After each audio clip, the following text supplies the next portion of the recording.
Stop what you're doing. Close your eyes for 3 seconds and check your body right now. Feel that. That tightness in your chest. That weight sitting on your shoulders. That bone-deep exhaustion that has absolutely nothing to do with how many hours you slept last night. Here's what your doctor won't tell you, what your therapist might miss, what you've been calling burnout or depression or just being tired. You're not tired. Your body is screaming at you to stop living a lie. I'm this Destin, and by the end of this video, you'll understand exactly what I mean. But I need to warn you, this might be the most uncomfortable 17 minutes of your week. Because we're not talking about rest. We're not talking about self-care Sunday or taking a vacation. We're talking about the silent, soul-crushing exhaustion that comes from spending every single day pretending to be someone you're not. The fatigue that no amount of sleep will ever fix. Let me describe your morning. You wake up and the first thought isn't curiosity or gratitude. It's dread, that low-grade hum of not this again. You go through the motions. Shower, coffee, smile when you're supposed to. But underneath it all, there's this weight. And you can't even explain it to people because on paper, your life looks fine. You tell yourself you're just tired, exhausted, burnt out. You blame your schedule, your workload, the state of the world. But here's what I need you to understand. That heaviness you feel, it's not fatigue. It's grief. The grief of living a life that doesn't belong to you. Now stay with me, because what I'm about to show you is going to feel personal. You're going to see yourself in this, and that's exactly the point. You've become an adult who can't sit still without guilt. Rest feels like failure. Leisure feels irresponsible. Even your hobbies have become optimized, tracked, performative. You can't just read, you have to finish the book. You can't just walk, you have to hit 10,000 steps. Nothing is allowed to simply exist, including you. You've become an adult who apologizes for existing. Sorry for bothering you. Sorry for the long email. Sorry for having needs. You apologize for taking up space, for having opinions, for asking questions. When was the last time you did something just because you wanted to? Not because it was productive, not because someone expected it, just because? I'll wait. You've become an adult who can't receive. Compliments make you uncomfortable. Help feels like debt. Gifts come with obligation. Because somewhere along the way, you learned that your value is conditional, that you're only worth keeping around when you're useful. You've become an adult who doesn't recognize yourself anymore. You look at your life, the job, the relationship, the apartment, the achievements, and you feel nothing. Or worse, you feel like a fraud, like you've successfully fooled everyone into thinking you're someone worth knowing, but you're terrified they'll discover the truth, that you don't actually want any of this. Here's a question that might break you. If your life were a movie and you were watching it, would you be cheering for the main character? Or would you be yelling at the screen, telling them to wake up? But before I explain why this happens, you need to see how deep this goes. Because this pattern, it didn't start yesterday. Here's where it gets interesting and uncomfortable. This isn't your fault. In fact, what you're experiencing is a survival strategy that your nervous system learned before you even had words for it. What you're living with is called chronic self-abandonment, the systematic betrayal of your own needs, desires, and truth in service of external validation or safety. Let me give you a metaphor that'll make this click. Imagine your authentic self as a house. When you were young, maybe 6, maybe 10, you learned through criticism, through neglect, or simply by watching what got rewarded, that certain rooms in that house were unacceptable. Maybe your anger was too much. Maybe your sadness was inconvenient. Maybe your dreams were called unrealistic. Maybe your excitement was told to quiet down. So you did what any smart kid would do to survive. You locked those rooms. You boarded up the windows. You pretended those parts of the house didn't even exist. And you invited everyone to see only the clean, acceptable, convenient version. But here's the thing about locked rooms. They don't disappear. They accumulate dust, shadows, mold, ghosts. And the energy it takes to keep those doors shut, to maintain the illusion that you're only the acceptable parts, that's where your exhaustion lives. That's where it's always lived. From a neurological standpoint, this creates what's called allostatic load, the cumulative wear and tear on your body from chronic stress. When you're constantly suppressing your authentic responses, constantly monitoring yourself for acceptability, your nervous system never fully relaxes. You're stuck in a state of hypervigilance. Even when you're sitting still, your brain is scanning. Am I safe? Am I acceptable? Am I doing this right? Will they leave if I mess up? Your default mode network, the brain's rest state, can't actually rest. Think about that. The part of your brain designed to recharge is constantly on guard duty. This connects to what attachment theorists call contingent self-worth.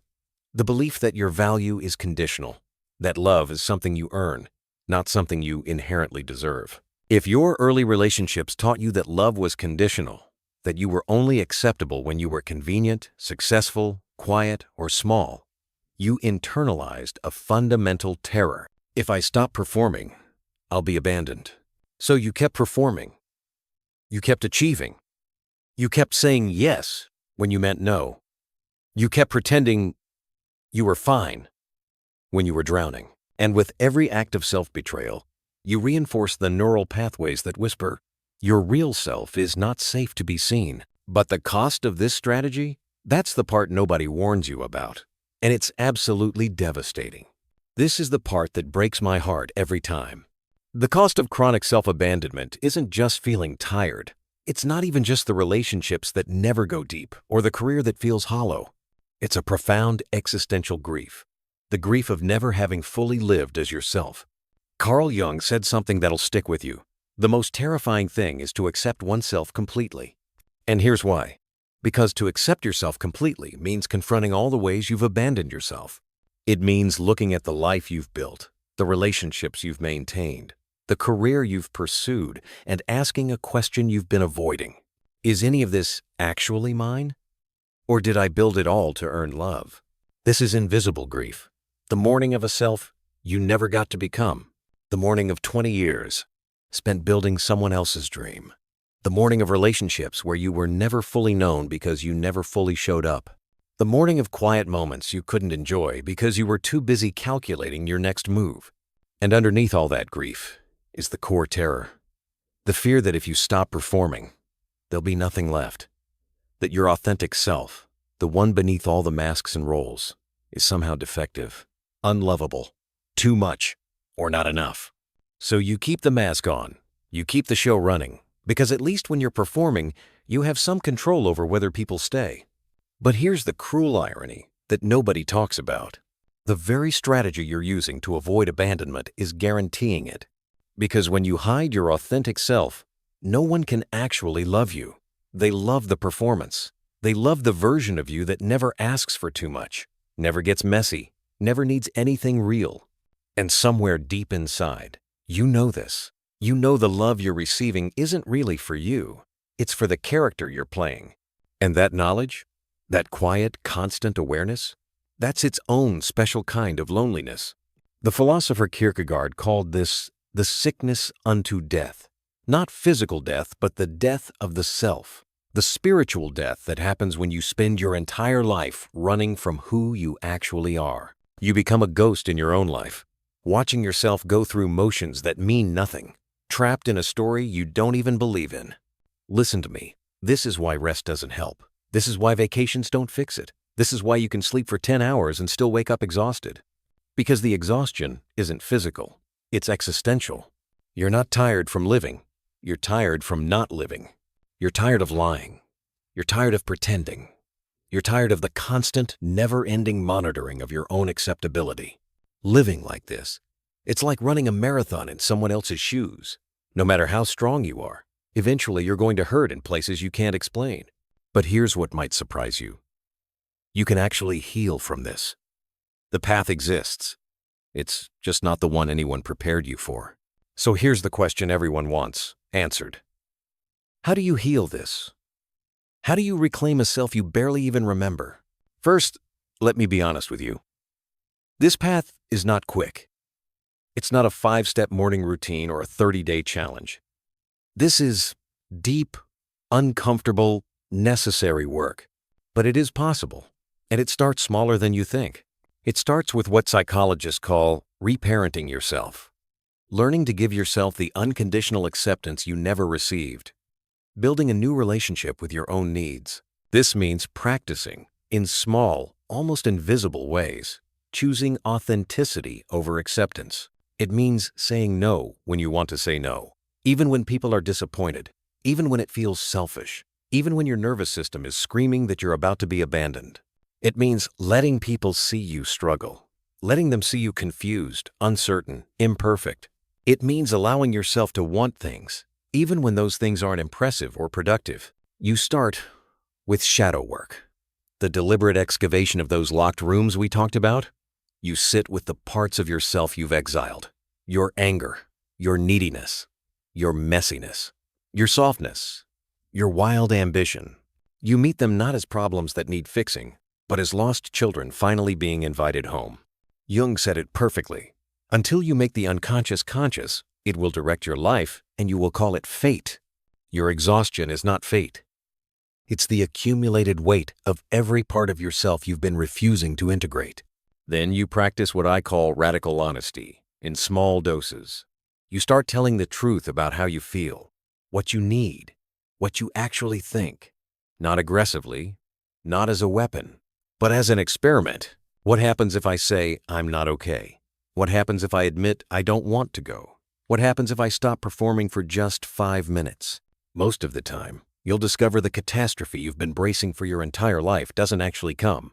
And slowly, painfully, beautifully, your nervous system starts learning a new truth. I can be myself and still be safe. You learn to choose softness as strength. You stop equating rest with laziness. You stop equating boundaries with selfishness. You stop equating vulnerability with weakness. You start recognizing that it takes infinitely more courage to be authentic than it does to be perfect. Real strength isn't holding everything together. Real strength is having the audacity to fall apart and trust that you're still worthy of love. The poet David Whyte wrote something that changed how I see relationships. He said, the ultimate touchstone of friendship isn't improvement, it's witness. The privilege of being fully seen by someone, and the equal privilege of seeing them. That's what you're learning to do for yourself. To witness yourself, fully, without a self-improvement agenda, without judgment. To see yourself not as a project that needs fixing, but as a presence that deserves to be known. And here's the truth they don't prepare you for. You will lose people in this process. Some relationships were only ever sustained by your self-abandonment. When you stop contorting yourself into shapes they can hold, some people won't recognize you. Some will be angry that you changed the rules. Let them go, not with bitterness, but with gratitude. Because they just showed you who was in love with your mask, not your face. The exhaustion you feel right now, in this exact moment, is not a life sentence. It's an invitation. An invitation to stop running from yourself. To stop building a life designed to earn love and start building one that actually reflects who you are. That tiredness, that bone-deep fatigue that follows you everywhere, that's your soul begging you to come home. You are not tired because you're weak. You're tired because you've been strong for too long in all the wrong ways. You're tired because pretending to be fine is the hardest work there is. You're tired because living a life you hate is more exhausting than any job, any deadline, any external demand could ever be. The healing isn't about becoming someone new. It's about remembering who you were before the world taught you to be afraid of yourself. It's about unlocking those rooms, opening those windows, letting light back into the parts of your house you thought had to stay dark forever. It's about finally, after all these years, allowing yourself to be seen.